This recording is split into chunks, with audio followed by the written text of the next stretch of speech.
What's going on, everybody? Welcome to another edition of Final Score Overtime. Welcome our Facebook audience as well. You will be with us for the first block of the show. Aaron Reynolds, Ben Peck switching it up today, switching sides, and producer Jake over there on the producer cam. We got a good show for you guys today, doing high school, college, and some pro football as well.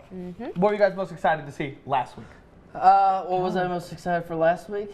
That friendship, no, not the friendship game. It was cool. I got to see Donovan Smith in person. That was cool. But no, I think that honestly the game of the week was pretty fun. Greenwood, Fort Stockton, knowing how well Greenwood's done, but you know, having to go on the road and had a little trouble early on. But so it was nice to see. Yeah, I don't think we had a lot of like super surprising upsets or losses or anything, but still a fun week. Yeah. 2 weeks away from playoffs. Football. Yeah. We'll definitely get to True. Yeah, wrapping up the end of the season.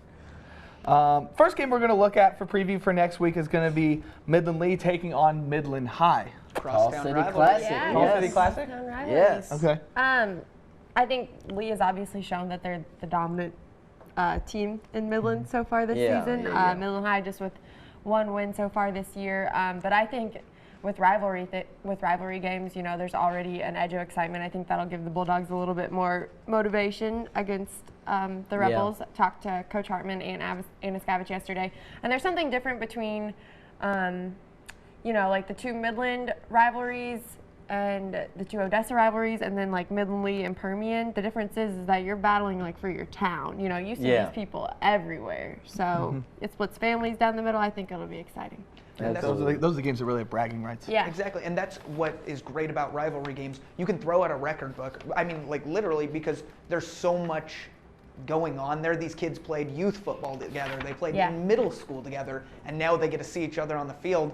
Especially for these seniors, that's, you know, a big thing. That's a big point of pride for their senior season. Like even if Midland only beats the Rebels to finish out this year, I'm sure that senior class can hang their hat on that and say, hey, we beat Lee though, and that's what they have to have for motivation going into that game. Yeah, and I think another cool thing too, pre-game they're going to induct the 1998 to 2000 Midland Lee football teams into the MISD Hall of Honor and the 1973-2001 state champion Midland High baseball teams as well. So that'll be another fun part of that atmosphere. But I think probably biggest thing for Midland Lee, which I think they'll be fine with, is discipline. I just, you know, with those rivalries, you don't want to see them getting into any chippiness or any unnecessary penalties to kind of even it out a little bit. So we'll see. And I believe they will be playing your Cedric Benson video as well. So shout out to Ben Peck, you know, a wizard on Premiere.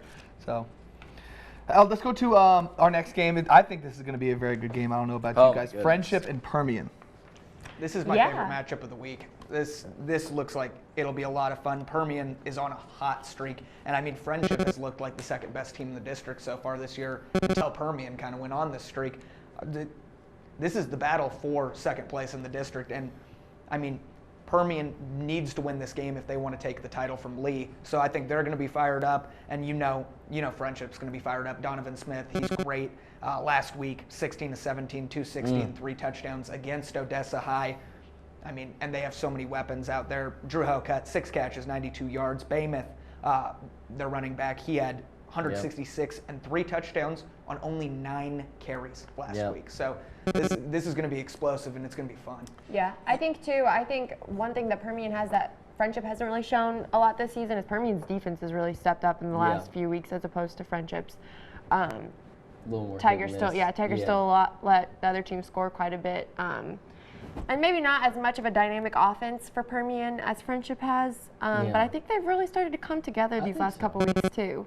I think the exciting thing for me, I mean, you may put Tascosa up there with Permian, but take your pick. But I think Friendship and Permian are probably the two most contrasting styles of any team in the district. Because Friendship, the way they run their spread, you know, Midland Lee throws the ball around the yard a little bit, but and Odessa High to some extent too. But even Midland Lee, they mix in that ground game a little more. Friendship is pretty much a true spread attack. So I don't know. I think that's always interesting. And then the home field advantage for Friendship. So, you know, if they fall behind, they can get back into it. But, you know, if they get a lead, can they milk the clock? Can they burn the clock? That's obviously harder to do with the spread offense. And it'd be I think it'd be really exciting if Permian can get out of this game with a win, go into that Midland League game undefeated in district, set it up. Yeah. District title game. That it is. It's a de facto district title game, and that'd be really cool. That'd be really fun next week. Permian will be away for this game. The team playing at Ratliff will be Odessa High. They'll be taking on Tascosa. Oof. Oof. Yeah. Yeah. Well, here's the sunny side version for the Broncos. They held Permian to 24 points. Somewhat about the most similar offense, obviously, to Tascosa if they win the district. Dre Cobb. This is going to be, I believe, this is going to be his third week playing quarterback. He was kind of thrust into it a couple weeks ago with Diego Cervantes down with an injury. So, depending on how his rhythm's going, if they can hit some big plays, and like we talked about, if there's anything they feel good about, it's that front seven on defense. Then we'll see. Although again, they're gonna have no margin for error. It's a must-win if they're gonna make the playoffs, and they're gonna have to. They can't fall behind. They have a good opportunity here. They were able to. The Rebels gave up. Tascosa, the Rebels. Yeah. They gave up. There's so many Rebel teams in this district, but the Rebels gave up 500+ yards last week to Lee, so that defense is beatable for Odessa High. And the Rebels were outscored 41-15 in the first and fourth quarters. If Odessa High can come out, punch them in the mouth a little bit, that's what Lee did last week, and it led to a big win for Lee. Definitely, that's got to be the formula for the Broncos, I would say. Next game will be the undefeated Greenwood Rangers looking up to wrap up their potentially perfect regular season against Monahans. Yeah, this is their last game because they have their bye week last week of the season, so they're 9-0. I guess the only team that's 9-0 in the district, or really in the basin. I was impressed, and Jake, you could speak more to this if you want, but I was impressed with how they kind of didn't let the slow start phase them. It seems like against Fort Stockton, falling behind 10-0 on the road, they just kind of took a deep breath and made it through it, and made it through convincingly. I believe. Very convincingly. By the end of the first half, even they were already back up, and Monahan. I think this would be a really interesting game if it was at Monahan's with that home crowd. Obviously the home crowd will be a huge factor, or it'll be a nice help for Greenwood. Monahan's, if the thing you got going for you, if you're the Lobos, Greenwood's defense is really good. But if their offense is clicking, they can score a lot of points. And then, if you score a lot of points, who knows? Yeah. Well, I think, too, Monahans is on the edge of that playoff contention. Oh, yeah. Yep, so they're playing for something. They have 2 more games to solidify their spot. They control their own destiny now. If they win these next 2 games, they're in.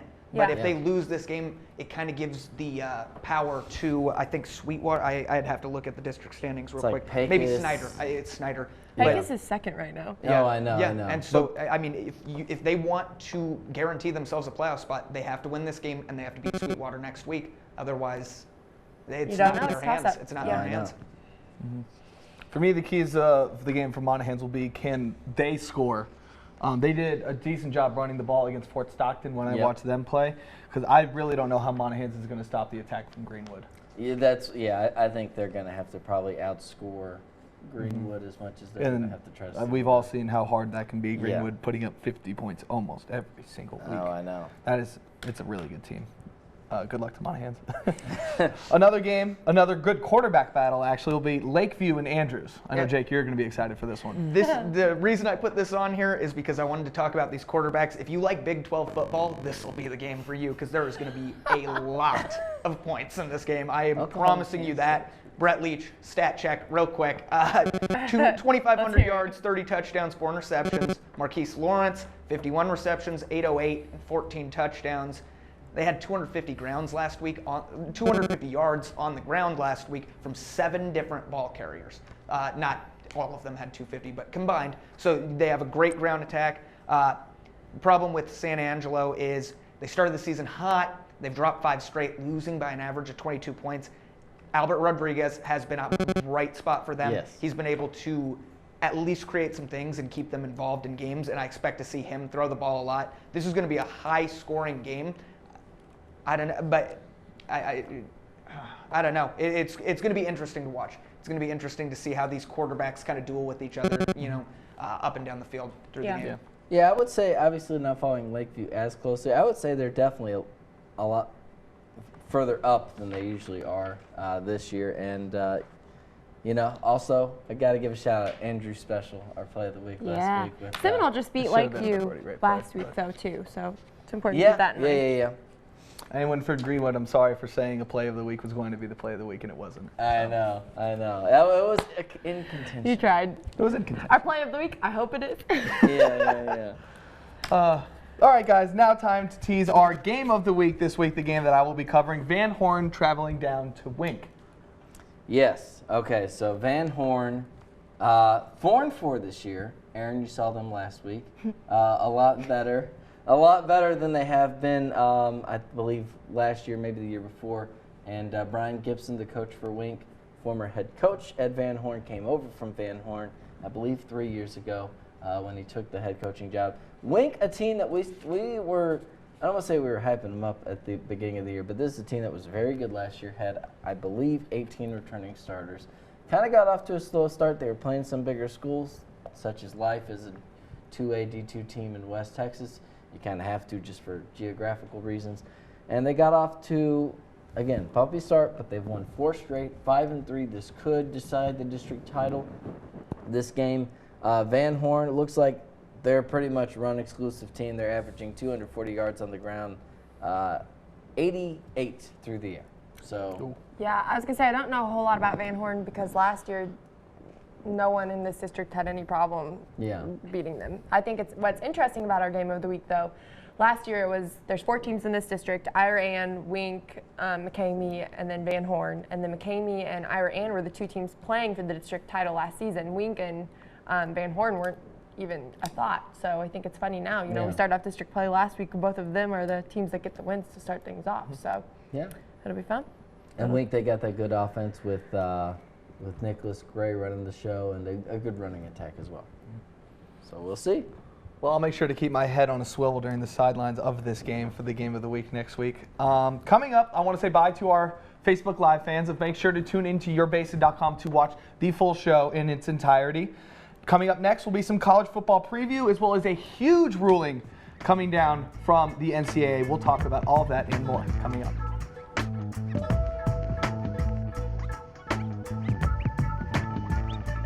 When you got a big job, you need a reliable work truck. From flatbeds, roustabouts, and crane bodies, it's all here at Stanley Ford Andrews. Our fleet sales crew can get you in the right truck for the right job. No one has more in stock than Stanley Ford and Andrews.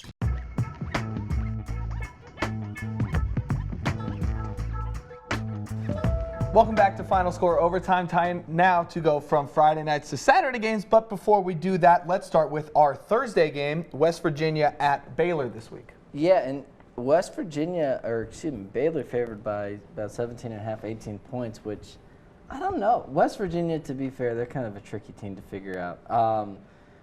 Baylor, seems like they've just been getting by on the skin of their teeth. Somewhat, not so much last week against Oklahoma State. They were a little more comfortably able to win that game. Actually, I guess 2 weeks ago, they're coming off a bye. So, I don't know, though, but I'm not surprised by it. West Virginia's lost 3 in a row. I know, but West Virginia's not good this year. I know they're not. Yeah. Missouri beat West Virginia.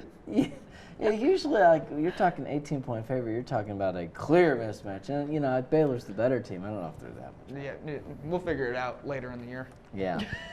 I don't know, but We'll figure Baylor, it out though, Saturday. Yeah. if they win, they'll go 8-0. Maybe the Big 12 not out. They still haven't played Texas, Oklahoma. I know. Yes, they beat K-State and Oklahoma State and Iowa State, but okay. Texas Tech fans, we hear you. They beat Texas Tech. We hear you. And they only beat Rice by 8 points. That is probably the least surprising. impressive one. Rice might be the best winless team in America. I don't know. The Big 12 is all over the place for me. Baylor's second best team. To be fair, I think they played they played someone really bad recently. They might have won. We'll talk about the Baylor being the second best team in Texas. We'll talk about the best team in Texas just in a little bit. It is not the Texas A&M Aggies, who are a 38-point favorite over UTSA. This matchup's very confusing to me. Beat. That's it. That's all they got. Is this in? It's It's in College Station. Okay. Yep. Yeah. And so this is one of those SEC scheduling things where they have to play some bad team in the middle of the year. It's like Alabama playing Northeast, Georgia State, Southern A&M. Yeah. It'll be a good investment for the UTSA athletic department. Exactly. Yep. That's all I really Fun can take trip away for all from those that fans game. from San Antonio. Yeah. Fun experience. Yep. And let's go to what should be a much closer game in TCU traveling to Oklahoma State. I'm kind of excited for that one. Mm-hmm. TCU obviously very high after beating Texas last week. Yeah. Is Texas bad? They're not back, are they? They're not back. They got some problems. Yeah. TCU, Oklahoma State, these are two teams I don't really figure out. Like, they're not bad, but they're definitely not good. Like, I don't know. I mean, 3-point favorite, that basically is a toss-up with the edge. That's usually what they Oklahoma attribute to State. home field advantage. 3 points is so. It basically, I guess the odds makers look at it basically as a toss-up. I guess that sounds about right. Remember when Oklahoma State was ranked at the beginning of the year? I know. They were ranked at a couple points. They were Throwback Thursday. Yeah. They were ranked way back Wednesday. fairly high, yeah. Till Texas Tech got a hold of them. I know, until them Red Raiders got them. Guns up. We'll see if TCU can bottle up Chuba Howard in that run game. Let's go to the Big Ten now from the Big 12. Nebraska taking on the Boilermakers of Purdue. Let's hear it, Jake. If we lose this game, I'm gonna cry. It is just. It's been such a sad season for me. I'm gonna write that That's down. why I'm wearing the basketball jersey right now, because the football season is over. We lost to Indiana. If we lose to the Hoosiers in football, that means the football season's over. So, but I like Nebraska -3 in this game. Purdue hasn't shown anything all season long. Yeah. I might ask you for a no-look pass when you toss back to me in that lovely Magic Johnson jersey, though. I'm going to note Jake will cry if they lose this game. I'm putting a couple stars next to it. Ben, you might be interested in talking about this next game, Boston College at Syracuse. I don't know. It's been a rough go for the Orange. 3-5, 0-4 in the ACC. Thought we were gonna maybe go to the playoff if we beat Clemson. Remember when we were talking about us playing in the Orange Bowl against each other? We were talking about Nebraska and Syracuse in the Orange Bowl. How great that'll be. If Nebraska and Syracuse were playing in the Orange Bowl, it had a chance. Lost to Florida State. Not great. Boston College, I should say, that's one of those teams like Pitt, like losing to an NC State. As a Syracuse fan, that's annoying, but like whatever. But like you lose to a Pitt or a Boston College, that hurts your pride a little bit. We're at home, so hopefully we get it done. I think we probably will. College game day. You know, I'm so sorry for you guys' programs being down this year. I'm so sorry. I don't know what that's like. I know. I don't know you what are that's in like. so much pain watching us. Happen to be alum of the undefeated SMU Mustangs. We have college game day. Well, we don't have college game day. It's going to Memphis. 2 ranked teams in the G5. By the way, just throwing out a quick nugget. There's more AAC ranked teams than Pac-12 teams. Oh, I believe it. I haven't even looked at it. I believe that. Yeah. The guys, this is the cream of the crop for this whole SMU season. Getting college game day, taking every single test. And you guys have heard me be super skeptical about this team earlier on in the season. They've proven themselves in pretty much every way, being resilient, offense, defense, all of that. Can we win the big game at Memphis? I don't know much about Memphis, TBH. They're kind of typical where they usually are, like good. But you don't want to play them as a Power 5 school. And you don't want to play them I don't on want to the go road. lose to Memphis. I feel like some weird stuff always happens in those games. I also have a buddy who's a Memphis alum, so I feel like I partially attribute it to him. But no, the weird stuff? I don't know. It's just like messy. It's like it. Sometimes it doesn't look pretty, but they get it done. The defense. They score 110 They'll points. make some like 3 ridiculous turnovers, but then they'll get like 4 and then like get a defensive score. It's just usually weird stuff. Do you remember when they played UCF a couple years ago and it was like 62 to 58? That's exactly what I'm talking about. There were so many turnovers and everybody scored on like 80-yard plays. That's how Memphis plays football. It's like grit and grind football. If you could ever have grit and grind college football. Shout out to the Grizzlies one time. A lot of people actually complaining this game, at least that I saw on social media, wasn't the game of the week. A potential SEC East decider. Yeah. Georgia taking on Florida. Both teams ranked in the top 10. of the I thought AP Mizzou polls. was going to win the East, but We still have a chance. yeah. Still, We got Georgia next week. Oh, yeah. yeah. Have you guys Just got to win the next have 3. you played Florida? No, we got them. Well, so there you 2 go. weeks from now. Control your own destiny. I know. There we go. Yeah. Still got a chance. Well, One of these teams is just going to make it easier for us. Oh, I know.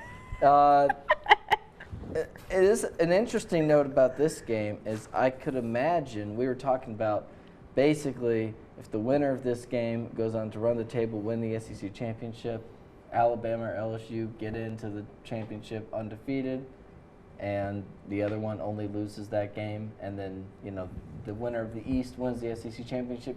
You'd have a 1-loss Alabama, 1-loss LSU, 1-loss Georgia, Florida, SEC champ. Could you see 3 SEC teams in the playoff? It's totally reasonable after this weekend. Mm-hmm. Absolutely. I mean, after all these teams went down, like in the Big 12, they're done. Pac-12, they actually are sneaking up. That's spooky. Well, they have Did 2 you see undefeated Oregon's teams. ranked 7th and Utah's ranked 9th? Yes. I did see that. Maybe. Do Yeah. you guys remember when people were like, "Oh, the SEC is not as good as people think it is"? I know. I heard a lot of that SEC is chatter. good. Be People wary. think it I is. will say if Dan Mullen wins this game, given everything they've gone through at quarterback, but just generally speaking, just go ahead and send him the coach of the year. Yeah. That's all I'm saying. I know Edo. Go Tigers. I Go got Tigers. it. I got it. But I honestly, I kind of like Florida here. Georgia's been kind of just in this funk recently. I don't know. It's weird because you watch Georgia and you're like, wow, that's a really good football team. But it's not like a Georgia team from like last year or the year before. Yes. Where you're like, oh, like that's obviously like the 3rd best team in the like country. it's This too is like bad. Almost like how you watch LSU this year, where I don't get the sense quite as much, but where you go, it's too bad they're going to have to play Alabama. That's kind of what you felt like watching Georgia. Now this year, it's like they're a really, really, really good team, but I don't know. It just doesn't feel like it's all put together. Ugly game against Kentucky, ugly weather in that game, to be fair. But I don't know.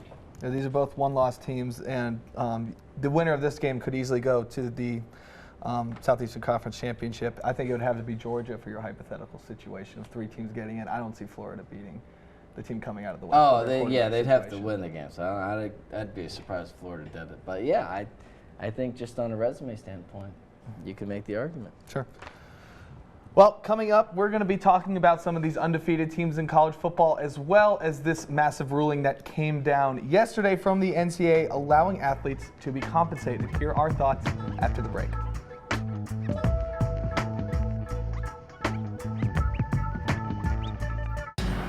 $117. $57. 55. 37.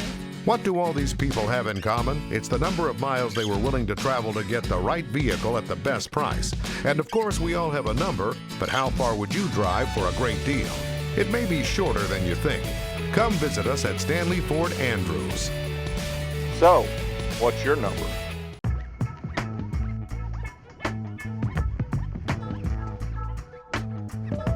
Welcome back to Final Score Overtime. Time now to talk about some college football stuff more than just the games. We're going to start by taking a look at this NCAA ruling. Jake, I think, has the specifics for us. Okay, so what this ruling does, it doesn't people can't start getting paid right now. Yes. It gives until January of 2021 for each division, 1, 2, and 3, to come up with a plan to implement rules. And one of the big things they said is they want to keep the collegiate atmosphere. I can't remember the exact wording, but that collegiate feel. Amateurism. Yes, that's a good word for it. So what they're doing is they need to find ways to pay these players with deals outside of stuff, but they can't conflict with like university ideas. So Nebraska is an Adidas school. A kid can't come and sign a Nike deal while he's at Nebraska because that conflicts with the university.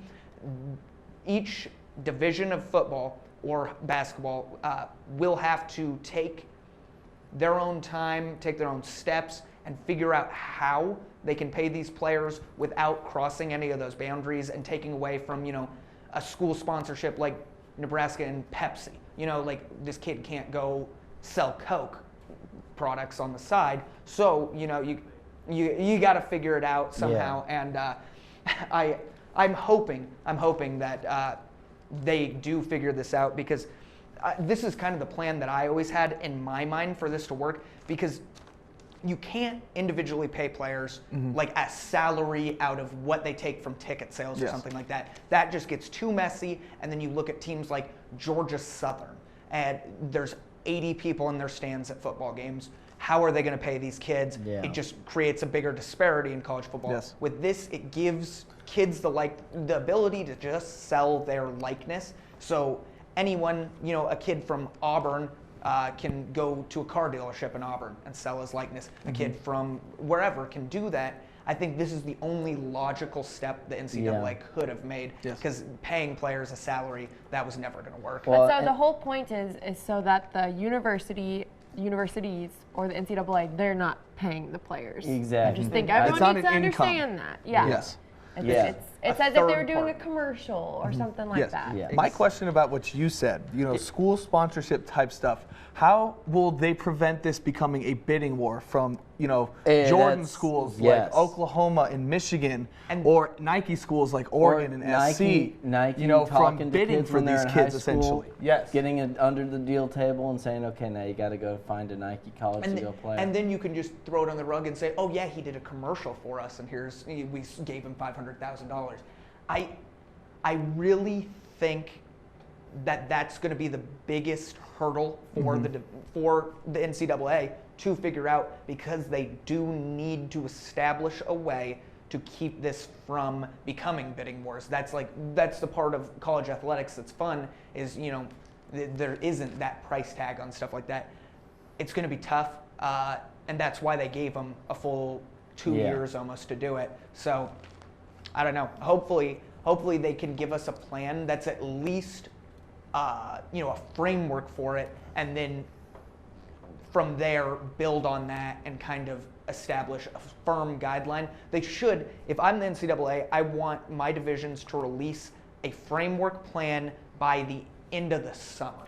I want, in 6 months, I want to see what you guys think right now, so then we can put all of our ideas together and then work through it almost as like a group and say, okay, well, this will work for Division III, it won't work for Division I in this sense, and then you can kind of get those firm guidelines after that. Yeah, and I think too, the other thing, just logistically, I think this is probably the best thing that could happen as far as, a lot of people, as much as people get upset about the plight of the student athlete, I think a lot of times it's toward the big stars of the game that people really get the most upset about. I think this is probably going to be the easiest way for them to get market value compensation without the direct pay to players, because it's a lot easier to say in theory, like Clemson, they make all this money with football. Trevor Lawrence, star football player, he gets nothing. He should get paid. Or Zion, everyone talking with Duke last year. But how you actually quantify that, and it's a lot easier to talk out, and clearly it's the case, but in terms of how do you actually quantify a number for each player, that's difficult. Title IX issues if you are paying directly, if you're not just doing the standardized thing per athlete. So I think you could probably see an increased stipend for all athletes across the board, and this likeness being the mechanism for the big-time players to cash in on their big-time value. This rule will not benefit the backup, guard on the team. That's not what this is for. This is for players like Trevor Lawrence or Tua Tagovailoa. It's for them to be able to make money off of their likeness, because a guy like Tua or a guy like Trevor Lawrence brings in so much revenue for the university. He should be able to at least get his share of that. And it doesn't solve everything. You're going to see. I really don't think you're going to see it. Now that I say it, I don't think you're going to see guys who are third stringers complain about how they don't get paid money.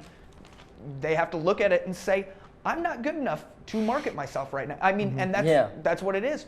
I'm not good enough to market myself, so I need to get better. I think it helps increase competition. And also, I think we're probably underestimating the amount that this is going to help some of the non-rev athletes get paid that are big, like Sabrina Ionescu at Oregon, women's basketball. Bryce Hoppel. Yeah, Bryce Hoppel, Kansas. Like, you could see players who aren't maybe in super money-generating sports, but if they're even well-known within their communities as a big-time player, maybe they can even get. And Nebraska is really big in volleyball. Volleyball. And I mean, you don't see professional volleyball contracts. These girls go win national titles for a school, and then, they get out of school, and they maybe do one deal with a commercial in Lincoln. Now they'll have that opportunity to be able to continue to do that through high school or through college, and make some revenue because of how good they were at volleyball, And at least during their college it could careers. increase the visibility of the program and help actually make the program a little bit more money. So I think the key word you said is opportunity, and I think that's what's so important from this is that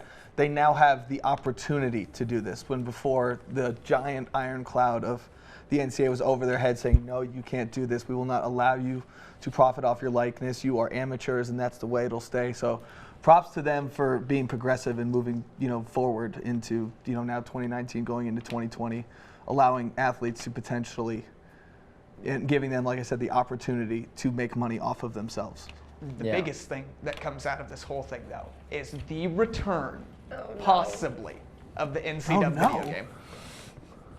This is the best. This is the best video game. Is it to have ever been created? If I understand the ruling right, though, is it wouldn't be able to come out next year? Oh yeah, no, it won't come out next year. It'll take a couple years. So all those Photoshop covers were just a lie the other day? Yeah. Oh, yes. That's disappointing. But it's still fun to look at, right? To think the hypotheticals of who would be on the cover. Who would you guys have picked from 2015 to now? Who do you guys think would have been the best cover athlete of this game? Patty Mahomes, come on. Oh, that's a good one. I have a list. Okay. The first one after what's his name, Denard Robinson from Michigan. That was the last game they made. Yes. It should have been Johnny Manziel. Yep. Sure. Maybe Marcus Mariota or Jameis Winston. That's who I'd go next. Sure. Joey Bosa. I liked him a lot at Ohio State. And we've seen a defensive player, Brian Arakpo, Charles Woodson, of course. They were both cover athletes. Yep. And then Christian McCaffrey is who I'd pick, but you got Deshaun Watson, Baker Mayfield, Lamar Jackson. I mean, there's so many players that were in there. And it's just insane. I was looking at that class. Oh my gosh, there was so many players in 2016 that were just fantastic. Yeah. Saquon the year after that, Kyler Murray last year. That's kind of who I think would have run with it. But I mean, I don't know. See, I'm going to pick a guy that neither of you said. I would have picked Jalen Hurts. He did it for so long, so many wins, national titles. Yeah. Now even, obviously not national titles, but wins at multiple schools, just kind of embodying the whole, process of what NCAA football become. is. Yes. I mean, that's what it is now, is that transfer market and stuff like that. I think that's an interesting take on They it. could have had a really cool cover if they photoshopped the picture of Lamar Jackson hurdling the Syracuse player for NCAA football. That would have been a really cool cover. It would have hurt a little bit, but. Or I guess it was in high school, the one where he was running and then he literally stopped on a dime and the guy went diving by him and he kind of walks into the end zone strutting his stuff. Aaron, do you have a pick? No, and I don't care. You don't play video games? She's not. I know. I asked her if she wanted to come to my NCAA I literally have party. a book on this table right now. I know. She putting Drew Lock on there. Blasphemous. Ride or die. There we go. Let's talk about. We'll go with it. I don't know. I'm just coming up with ideas. Blanket answer. Let's talk about some of the undefeated teams in college football, you guys. Talk to me about some teams that surprise you and some of the teams that might not surprise you that are undefeated this season. Dude, I'm mad Baylor's still undefeated. I'm not going to lie. They've gotten away with so many. Go. I just don't think they're as good as their record shows. You said Baylor? They got one away against Tech. They almost lost to Iowa after they Iowa State. Was it Iowa? It was Iowa State. They didn't play Iowa this year. Baylor? Sure? Yeah, they went up to Ames earlier this year. I thought this one was at home. Oh, or I might be confused. I'm gonna look it up. Okay, look it up. That's fine. Anyway. My surprise team, Minnesota, came out of nowhere. PJ Fleck has that program completely turned around. After they demolished Nebraska, I was like, they're actually kind of real. And then they continue to win. I mean, I can't remember what they're ranked right now. I think they're 13th in the country. I mean, that was definitely one of my picks too. And like you said, I mean, PJ Fleck coming from, I believe it's from Western Michigan, correct? Yeah, row the boat. Row the boat. And I mean, the pace to turn around the program, usually got to give coaches recruiting classes and then, a couple of years to instill culture, all of that stuff. I mean, he's found a way to do it fast. Yeah, I think this is year 3 in the Fleck regime for Minnesota. So really good for him. I'm going to have to stick with my home team, the Ponies, just in terms, most I will say surprising. Surprising? You've seen how much I have wavered on them throughout the year, in terms of being scared of these games. I always shout out It Sonny was Dykes. Iowa State, Jake. And Sorry, go ahead. The only, by the way, Baylor also almost lost to Rice. That's true. yes, Not they a had good an look. 8-point Again, win. Rice. One score win against. Best winless team in America. But what's up? Okay, is Penn State a surprise to you guys? Like, Yes, I'll say. I will number say no. 5, I will say no. I knew they were going to be good, but I pegged them at a 10-2 team, not the number 5 team in the country like a rolling into this 9-3. week. I know they lost their starting quarterback for a couple of years, Trace McSorley. He was a big time baller up there. Obviously, they lost Saquon Barkley a couple of years ago. And he was a transcendently great running back. But the ability to reload and just get new guys, new faces out there, and continue a successful product. It's kind of remarkable, honestly. And I mean, it's not like they haven't beat any. They beat Michigan earlier. I mean, they beat some decent teams. It's not where Minnesota has their best team might have been Nebraska, and we're horrible. So like I don't know. That one was interesting to me for sure.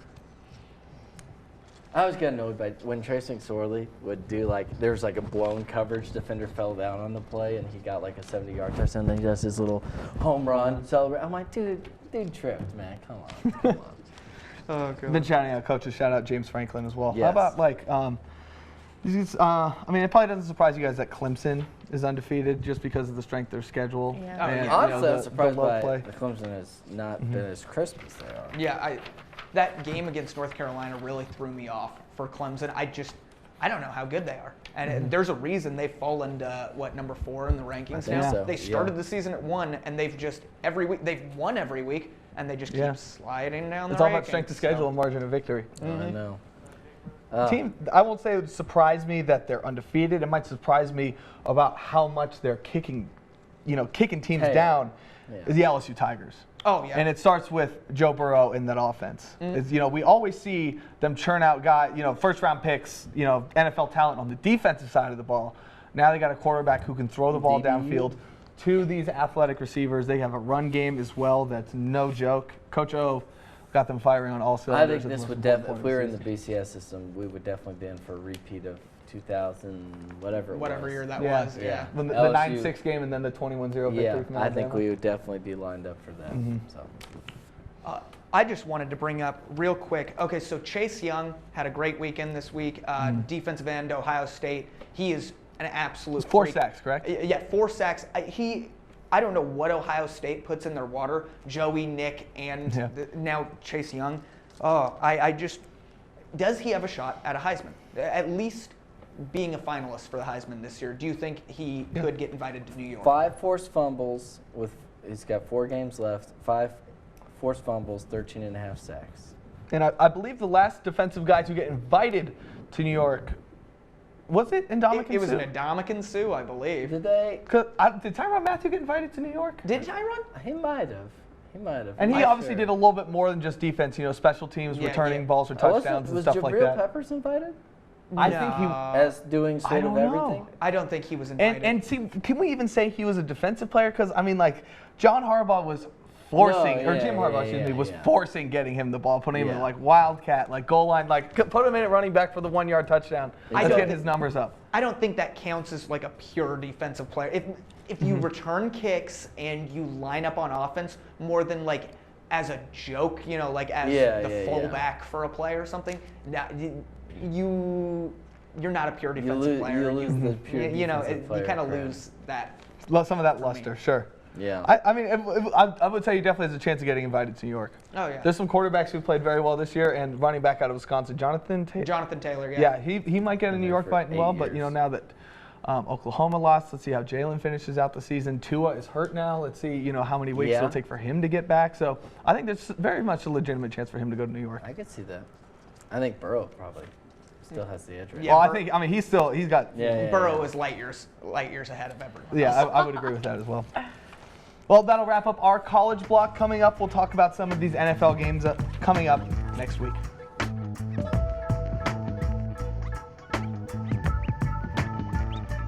When you got a big job, you need a reliable work truck. From flatbeds, roustabouts, and crane bodies, it's all here at Stanley Ford Andrews. Our fleet sales crew can get you in the right truck for the right job. No one has more in stock than Stanley Ford and Andrews.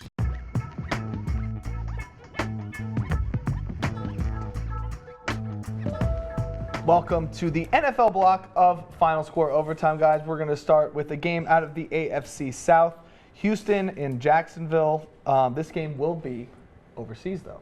It'll be early, too. 9:30 start time. You gonna wake up for that, Ben? I don't know, dog. I might stay up for that one. Get up for that one. But you're gonna have to set those fantasy lineups a little early. Yep. Deshaun Watson taking a little kick to the face and still getting the game-winning touchdown. Dude, By the he's way, such a baller. He's such a baller. That's the perfect way to say Mr. it. Congeniality for the NFL, dog. And he's got to be like David Fells, the tight end, has been balling out too. I was telling someone about that last week, but and you know how sad of J.J. Watt to have another season plagued by injuries. He's going to be on injured reserve for the rest of this year. It's amazing that on a guy such an innocent play, such a pure machine. If there's anyone that you'd think is like in peak shape and like would theoretically be able to withstand 60 and games. what's funny, whenever that happened, he stood up like nothing happened. Like I know. a torn pec. Yeah. I would have jumped up kicking From and one pack to screaming. another. I would have been on the ground crying for Like, like 30 minutes. No big deal, though. Yeah, I mean, Yeah, he that's really solid, is a though. warrior. That's sad. Yeah. But going back to Deshaun Watson, it was another Sunday of Bears fans watching at home with the tears running down my face as I watched. I just finished watching Mitchell Trubisky lose to the Chargers, and then I have to watch Deshaun Watson get kicked in the face and throw a touchdown. On the play. Yeah. Carly Lloyd, meanwhile, still unemployed as an NFL kicker. And we are missing 41-yard field goals for the win. And taking a knee. And taking a knee. Yeah. By the way, did you see that he actually said he would have preferred to have been on the right hash? Oh, no, I didn't. And then he immediately tried to downplay and regret the comment. But, like, you already said it, man. Like, that's clearly something the coach has to ask you. Where would you like to kick from? Is because they wanted the left hash. I think he assumed as well. He didn't ask. He didn't know. Chicago kids getting a little fired up. Let me turn it back we'll sit down. here. Let's talk about. I did think of them when this happened, though. Do you guys thanks. miss Yeah. Jay Cutler? No. No. Good riddance. Yes. I miss Goodbye. Jay Cutler. I love Jay Stay on Cutler. reality TV with Kristen Cavallari. I don't even know what the show is called. Speaking of reality TV, let's talk about the Dallas Cowboys. They will be playing the New York Football Giants in NFC East rivalry game this week. Real quick, I want to say with the Texans, I think they smoked the Jags. I don't know why they're just 2-point favorites. I don't know. Yeah. But Hammer that. yeah, the Cowboys. Coming off the bye, Michael Bennett getting back into the fold. Yeah, I think they kind of got their groove back after taking out the Eagles a couple weeks ago. So. When they're playing the Giants. The Giants are in a pretty low place right now.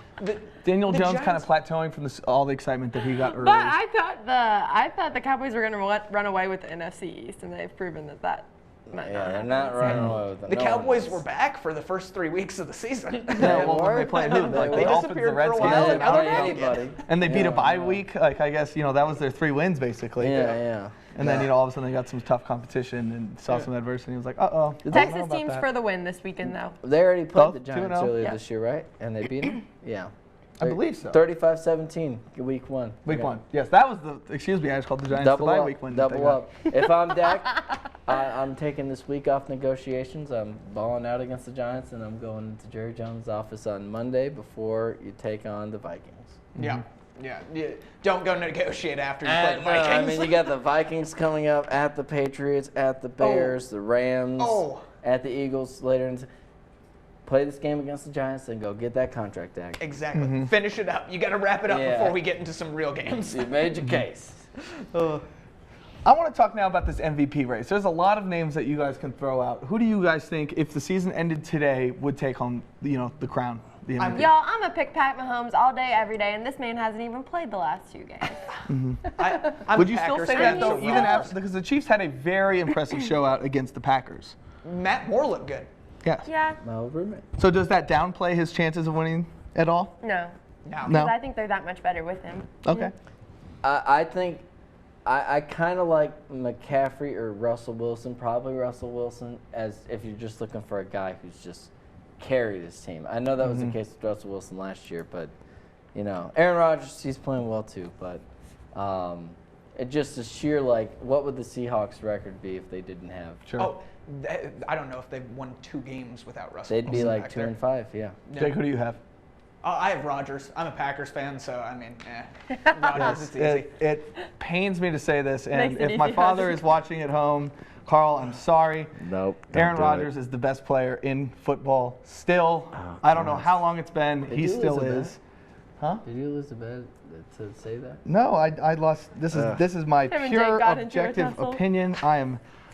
It pains me to say it. He's just so good. He's so I don't good. want to He say so is. much better because Pat Mahomes really is right there. But you've seen even the turnaround he's had from week 1 and week 2 to what he's doing now. He looks fully healthy. He's running for first downs. When he's doing that, he's virtually unstoppable. You saw the throw he made in the back of the end zone this past weekend to I think it was Jamal Williams. Yeah. It looked like he was throwing it away. Nobody makes that throw. And he doesn't have name his receiving core this Valdez year. Scantling would be. Geronimo, who? Geronimo. Allison? Yeah. Exactly. That's my point. He's got like a 55-year-old Jimmy Graham playing. Yeah. Hey, I guess it works. Aaron Jones might be the second best player on that offense. Shout out. Oh, yeah. And he El might Paso even be their one time. best receiver because he had 2 receiving touchdowns last week. Yeah. Well, I think Deshaun Watson's a sneaky dark horse pick. I'm with if that. They keep winning. Yeah, if they keep I'm winning, with that he's a as well. Especially sneaky if dark they horse keep pick. winning without. You got some hype men JJ. over here. We'll go with that, Jake. Yeah. We're all on the Deshaun Watson Yeah. bandwagon. We'll be watching. We'll be watching all of these games and, of course, all of these high school games that we will be covering as well on the Final Score happening at Friday at 10:30. Guys, be there. You don't want to miss this week's show. Some of the teams wrapping up their seasons, and of course, as we approach playoffs, game of the week this week will be Wink and Van Horn. I didn't forget it this time. At least I was ready to read. You can't go down I was ready to read. No, yes, that was pretty embarrassing last week when I totally forgot what the game I was supposed to be covering is, but that's okay. I'm getting better every week, as well as these teams. Guys, any final thoughts that you guys want to say? Anything you want to share? Final thoughts. Deshaun Watson, love you, bro.